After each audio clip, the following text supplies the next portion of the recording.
This is section 6.1, part 2. In this video, we're going to look at an example that lets us find the probability distribution for a discrete random variable, graph it, calculate the mean, and which is the expected value, and then calculate the standard deviation. All right, so now we have another example. This one is considered a discrete random variable. Notice we have 4 possible outcomes. This data is the number of games played in each World Series from 1923 all the way to 2019. And so, of course, it's best 4 out of 7. So you have to have at least 4 games played. And there's only 7 games. So 7 is the maximum. There's no half games. So we have 4 games, 5 games, 6 games, or 7. Those are our possible outcomes. And then we have our frequencies over here on the right-hand side. So this goes back to what we saw in chapter 2 with our frequency table. All right, so we're going to create a discrete probability distribution for X, where X is the number of games played in the World Series. Now, you should have seen the definition for discrete probability distribution in the interactive assignment.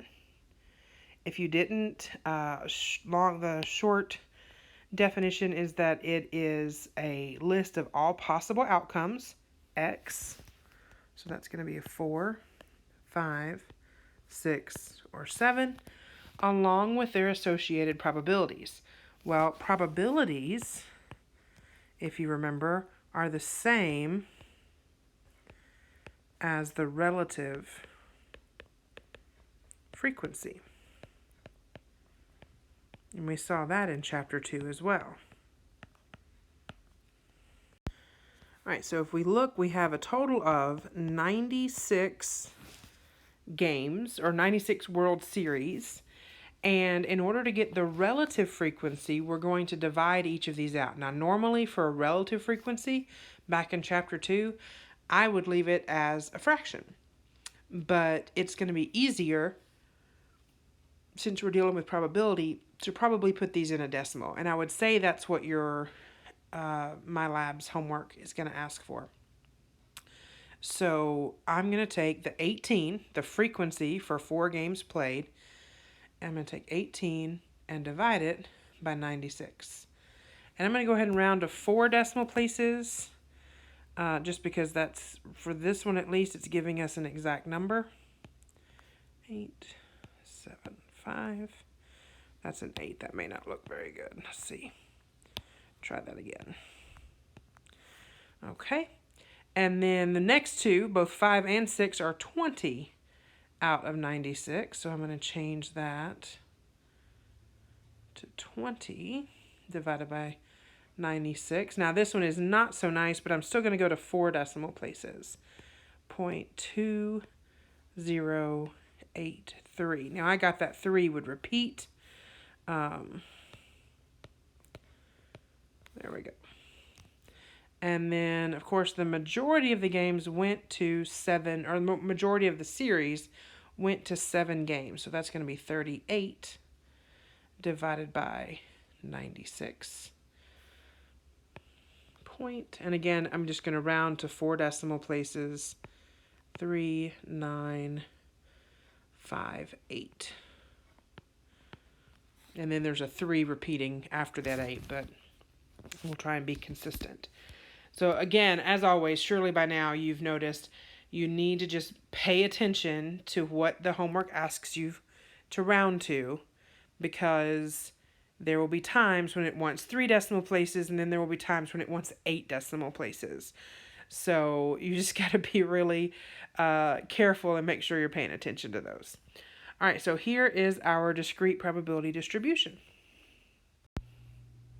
All right, now we want to be able to draw a graph for this probability distribution. And when we're doing a graph for a discrete random variable, we're just going to have vertical lines, not bars. Some other books use bars instead of lines. So you might see a YouTube video or some other example where they use a bar graph looking graph for these. We are not going to do that. We are going to use lines, and in the graphs in your homework, you will see it's just a vertical line from the x-axis. So in order to do this, I'm going to label my axis. I'm going to do it off to the side here because I don't have very much room at the bottom.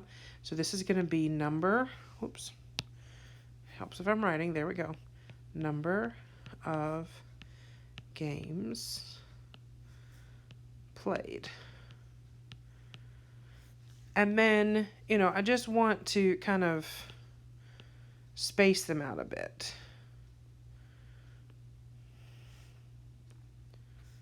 Maybe a little bit more. I'm going to put,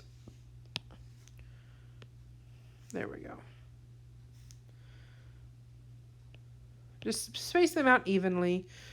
We do want to break this because we're not starting at 0. So 4, 5, 6, 7. And when I talk about lines, what I mean is I'm literally, and I'm going to erase this because I've got to mark my other axis, but we're just going to have a vertical line. And then wherever it stops, we're going to put a dot. That's going to be our graph. We are not going to have a bar like this and fill it in. That is not what we're going to do, okay? So we will not do that. Let me erase that, both of those. So we're going to have a vertical line. All right, but before that, we need to do probability.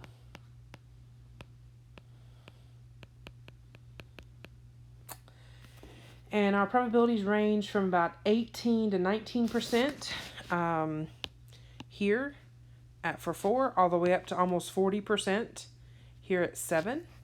And so let's see. I never really like starting my vertical axis at anything other than 0, especially when we're comparing things like this. So I think I'm going to go up by maybe, I don't know, 0.03. And so I'm just going to label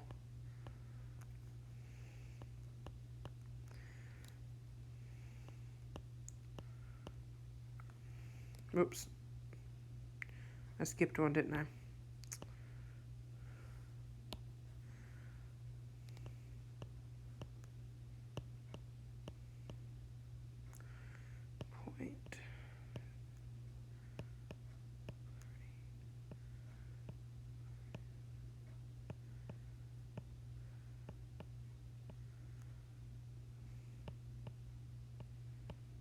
Okay, so there's my scale. And when let's see, I think I might actually use the line drawing tool just because my lines are not very good. There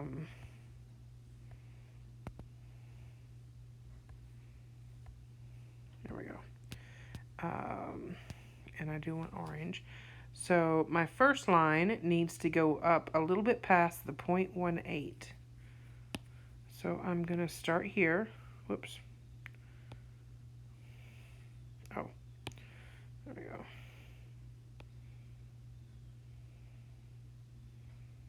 I'm going to have to move that.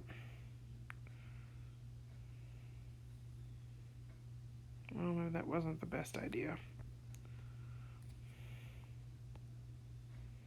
Oh, oh yeah, this was a bad plan. But there we go. So a little bit past the 0.18. And technically, I'd like a little dot on that. And I'm not really going to try and do that again because that did not work out very well. Instead, I'm just going to try and draw a very straight line. Probably won't make it. This was going to be almost to the 0.21 line. So it's going to be a little bit taller. Almost there. Not quite to that line, but very close to it. And I really want that exact same height. So I do have a way of doing that, just copying this line.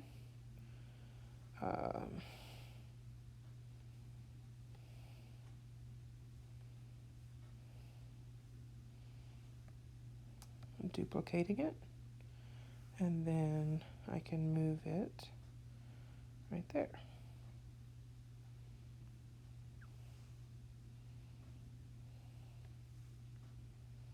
And I'm just not liking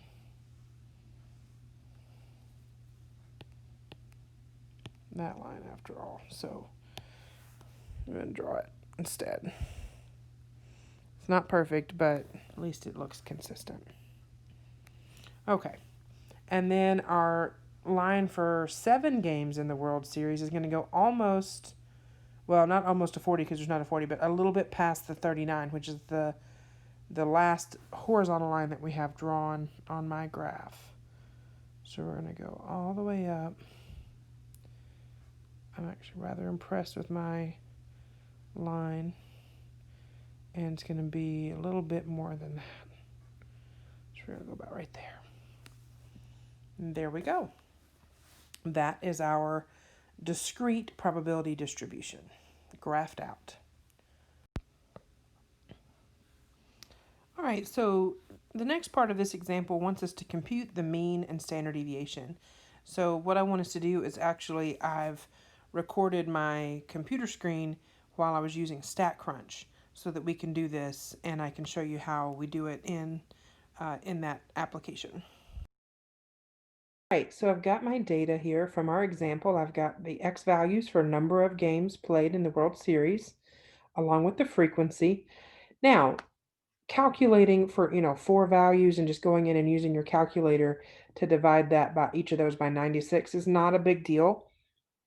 However, if you've got a much larger data set, then one thing you can do is go in under stat, and you can, nope, I'm sorry, data, and where it says compute, you don't have to do this, but this is a pretty quick way to do it. Compute expression.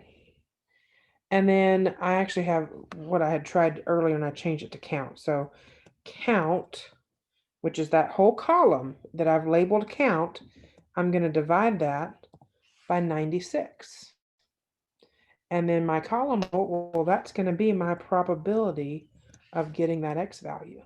So now when I compute, that'll give me all of those values. And we already found those. But that's a nice quick way to do it if you've got, like I said, more, if you've got 10 or 15 numbers down through here. Now, once we have that, I'm going to use the StatCrunch step by step because I haven't done this a whole lot. StatCrunch is new to me too. I've usually in class, since we've been on campus, whoops, I'll wait an hour to restart. Since we've been on campus and everybody's been able to go to the library and grab a calculator, and then I'm just showing you all the calculator stuff in the classroom. This is the first semester, other than this summer, that I've really used StatCrunch. So I don't have these things memorized either. But if you notice here, if we go to our StatCrunch step by step, that's under, if you go to content and under technology aids, this is one of the files. And so you got to scroll down a bit and get to chapter 6. But here we go. Section 6.1, discrete random variables, finding the mean and standard deviation of a discrete random variable. This is what we were wanting. This is what our next part of our example is asking for. So I've already entered the values into the variable 1 and variable 2, well, technically variable 3 columns, but I do have them named X and P of X. So that part I've got. Now we're going to select Stat, Calculators, Custom. So I'm going to come back over here to, well, there we go. And so I'm going to Stat, Calculators, down here, Custom. Our values are in X. Our weights are in P of X. And then let's put that in, let's just leave it. It'll give us a little box. We're just going to leave it like that. And so when we click compute, Haha, there's the graph that we drew already. Isn't that great? Um, so we had 4, 5, 6, and 7. Notice how these lines are just nice vertical lines. They're not bars. But the big thing is we have the mean and standard deviation here. That's very nice. That's what we're looking for. So our mean, we would expect there to be 5.8125 games. Well, we can talk about that in a minute. And then a standard deviation of 1.148. And it looks like that 14848. Nope, 18 doesn't repeat. It's close, but there's our standard deviation. Okay, so let's look a little deeper at this in the video where I can draw. All right, so we used StatCrunch to get the mean and standard deviation. So the way we use notation for this is usually mu for mean, and then we do a capital X. Now I know that doesn't look any different than a lowercase x, but it's a capital X. And then we typically round 1 decimal place further than our data. So remember, our data was 4, 5, 6, or 7 games. So they were whole numbers, so I'm only going to round to 1 decimal place. Now, if the homework asks you to round to something different, round to something different. That's okay. Do what it says. My standard deviation, again, I'm going to round to 1 decimal place. Now, what does this mean? Well, remember, discrete data, like number of kids, we can have an average number of kids in a family is 2.3. Well, obviously, there's not a third of a kid running around, in every household. It's an average. We're allowed to have decimals for statistics, even if our data is discrete. So not just a discrete random variable, but our data here is also discrete. So that's what that means. About 6 games. I would say, that we were much closer to 6 than 5. So we can expect about 6 games for the World Series. And then I kind of said this on the last screen, but how many games would you expect to be played in the next World Series? Well, remember, our expected value is the same thing as our mean, which was 5.8. If I were to put that in a sentence, I would probably say that, I would expect the next World Series